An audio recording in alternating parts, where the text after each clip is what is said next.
Up until this point on YouTube, I've just been making documentaries about other cars and vehicles, and I haven't really covered many of our own.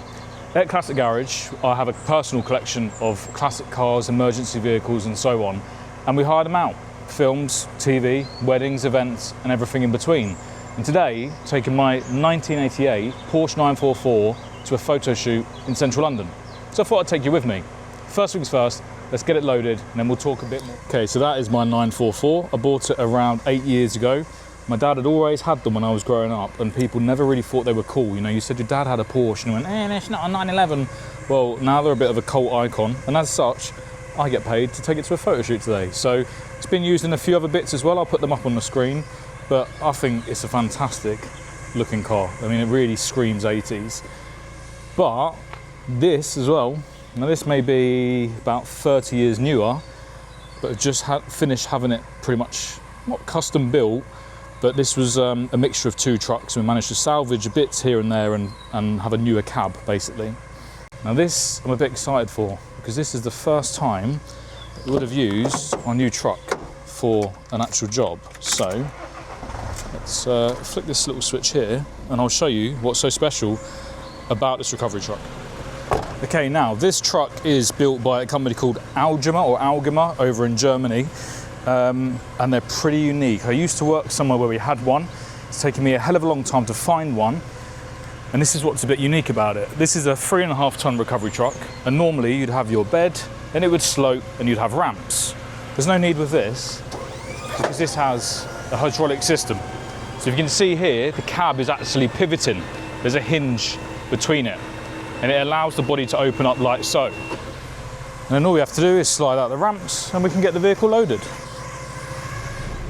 Okay, so I'm in the 944 now as we speak. So we'll talk you through this. Incredibly easy to load. Just aim straight at the vehicle. Keep going on.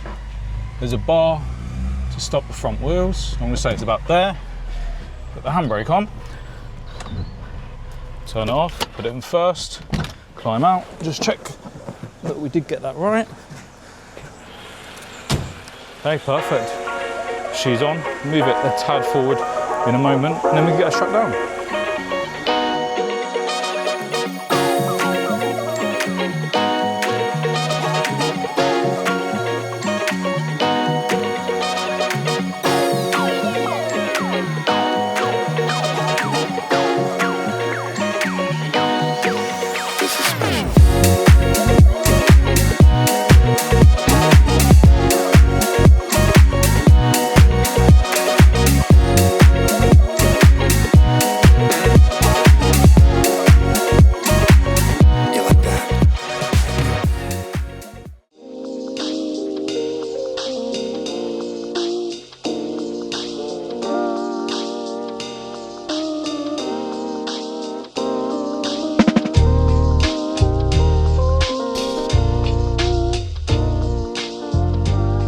This is where things didn't quite go to plan. The customer had booked parking, which is £15 per vehicle, but the security said my truck was oversized and was £55, so I had to get it paid. Show me the money.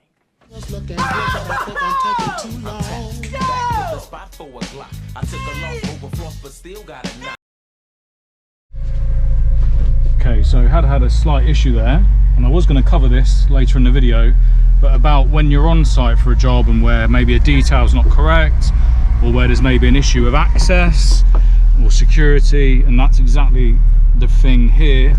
So we were told we could bring the truck. Obviously we bought this on the back of it. However, we need to pay parking for the truck. It was a bit of miscommunication, I guess, between the client and so on, but we're now going to take the car up. We've got 16 floors to get to the rooftop of this car park in Wapping. There's no way the truck would have got up here anyway, but get the car up there. Now some of you may be wondering why we transported the car today, and the simple reason is it's a bit easier to drive something modern if you're sat in traffic. Anyone with a classic car will know that, and it just means that if we need to bring any more tools and bits for the sake of the hire, we can keep those in the truck, and in case there's any issues with the vehicle, then obviously we can move it. Now this particular one, this Porsche, the actual MOT has run out. I just haven't got round to getting a new one anyway, so it wouldn't have been driven on the roads today. Anyway, so we've got a few more floors to go up. Few moments later. Yep. Hello, darkness, my old friend. Yep. A great success. Once we finished messing about, it was time to let the crew get on with their shots. They only had the car for 2 hours. It was mine and the BMW in the background, which was someone else's, an E12 5 Series. So I took a walk and took you with me. Okay, so while they are doing some shots, I thought I'd go for a little walk and talk about the Porsche itself, the 944. Now, growing up, I mentioned earlier that my dad had, I think, around 2 or 3 of these. I'll find some pictures, put them up here. And like I said, everyone kind of always said, no, it's not a Porsche, it's not a 911. Everyone thinks that for a Porsche to be a Porsche, it has to be a 911. There's so many more. There's the 944, the 924, the 928. There are so many more, the 956. There are so many Porsche models, and people kind of just don't know. The 911 is the hallmark Porsche, obviously. But, as I've proven today, the 944 is still sought after. When I bought it in 2017, it was the cheapest one I could find. I'm not afraid to say that. And as such, it did need some work. The timing belt and bits like that hadn't really been done. It hadn't massively been looked after. I'll just show you down here that I'm in a whole multi-story full of parked up black cabs, all caked in dust. So I'm assuming they're for sale or for spares or hire. Anyway, the 944. So I love the pop-up headlights. That's kind of the main draw. And the minute I pulled up today, they said, just before you go, can you turn the lights on? That's all we need. So, you know, that, if you need a car to tick a box with pop-up headlights, it's the go-to thing. Now, it's a 2.7, it's the Luxe model, which means, so there was I'm going to be corrected here, there was a 2.4, there was the 2.7, or 2.5 and 2.7, and then with the 928 you could get a V8. So this, by nowadays, you know, if you said, oh yeah, my car's a 2.7 litre Porsche, you'd think that's quite quick, and it would be. By today's standards, maybe it's turbocharged, supercharged, but at the time even, this 944 would be quicker than a lot of things on the road. You know, you're talking, they came out, the 944 started production in the mid-80s and ended, I think, just before the 90s. Now, as I said, my dad had many of these, and I'm talking sort of early to mid-2000s. One of them he sold so that we could get a kitchen extension in the family home. And the last one he bought, the guy was actually looking at scrapping, and he picked it up for around £350. I've got a picture of it, I'm going to put it up now.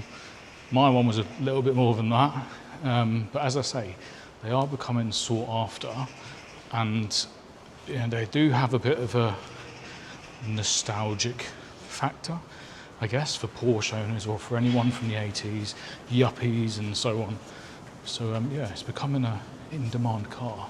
I'll just show you the view while I'm here. This is a lot of the time what it's like when you hire things out for filming TV. You're either sat in the car or you're wandering. My dad does it for a living and sends me pictures of wherever he's found. So if we go further down here, we should be able to get a better angle. So at the moment we're in Wapping in East London. If you've ever played Stuntman on PlayStation 2, there was a mission here where you smash through all of these buildings down here. The old tobacco dock, which is where all the tobacco used to come into London from. So there you go. We've got central London over there, the Gherkin and so on. And then East London, Stratford over there, you can see the ArcelorMittal, the bit you can abseil down. And then from upstairs, where they're filming, our backdrop is Canary Wharf. So it's quite a cool location, to be fair. We're 16 floors up.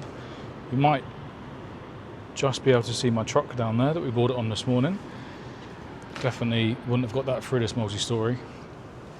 But nonetheless, we've got about an hour left of shooting. And hopefully I can get you some footage some behind the scenes of the actual shoot, show you what really goes on. So the customer booked the car for 2 hours for this shoot, and they actually finished bang on time. So once this scene had wrapped up, it was time to get the car loaded back up and head back for London.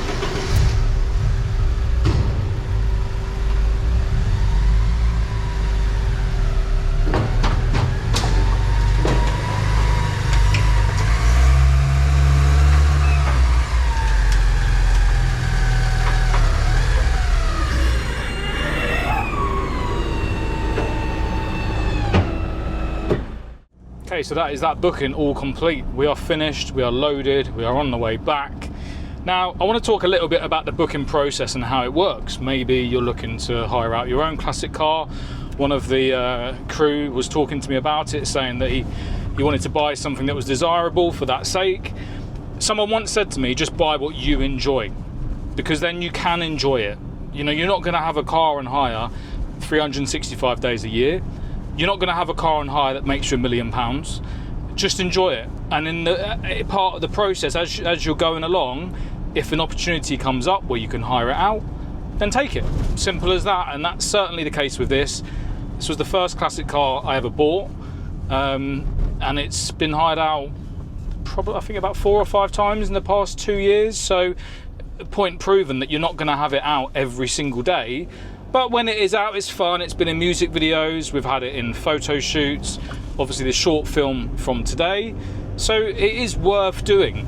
Now, obviously, I do this as a bit of a side business, and it's costly. You need storage. You need to maintain the vehicles. You have to run it as a business. You have to deal with customers. You have to deal with, anything, logistics, delays, issues with the car, parking. So it's not as, I wouldn't say not as glamorous, but there's a lot more to hiring out your car than just, turning up. You've got to have kit with you, you've got to feed yourself, you've got to have a drink. I've just spent 15 quid in the petrol station buying food and drink to get back. So, yeah, there's a lot to it. Now, the actual booking process, the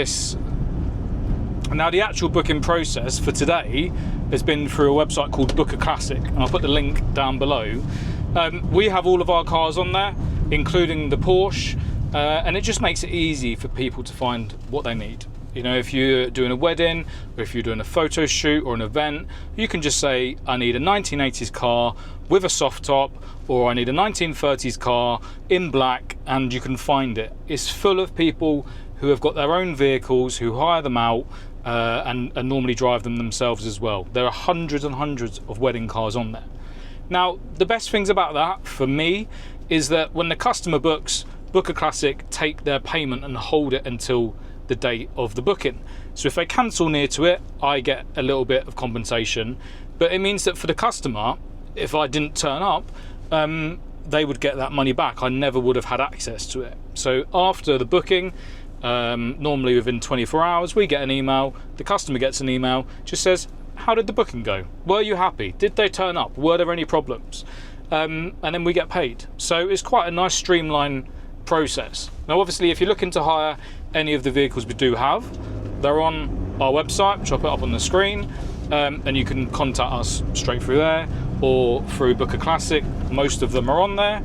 But just wanted to kind of show you today a bit of behind the scenes, how it works. It's very, very difficult, obviously, for me to show you what happens on a proper film set. We've had vehicles out in the past few weeks for Amazon and Netflix on biggish productions, which we can show you in course. Can show you the photos next year when those films come out. There may be a video about it, but we can't exactly go, can you just redo that so we can film it for YouTube and Instagram? It's a very different story. So very grateful to Alice Harris, who was today's customer, and who booked us. She's a film director, so thank you very much for allowing us to actually film some behind the scenes to show you guys, to show how it works. So I'm gonna head home now, get the Porsche unloaded, get ready for the next booking, which is a wedding tomorrow. Might try and film a bit of behind the scenes for that as well. And in the meantime, I've put some B-roll footage in from the day and now driving back through London. Thank you for watching. If you did enjoy it, please like and subscribe. If you didn't enjoy it, let me know. Drop a comment. Up until this point, I've only really been doing documentaries on here, but if you enjoy this side of stuff with footage of the actual cars, the actual vehicles, just let me know, because there's plenty of ideas, plenty of footage for future videos. So I hope you enjoyed it. Thank you very much for watching.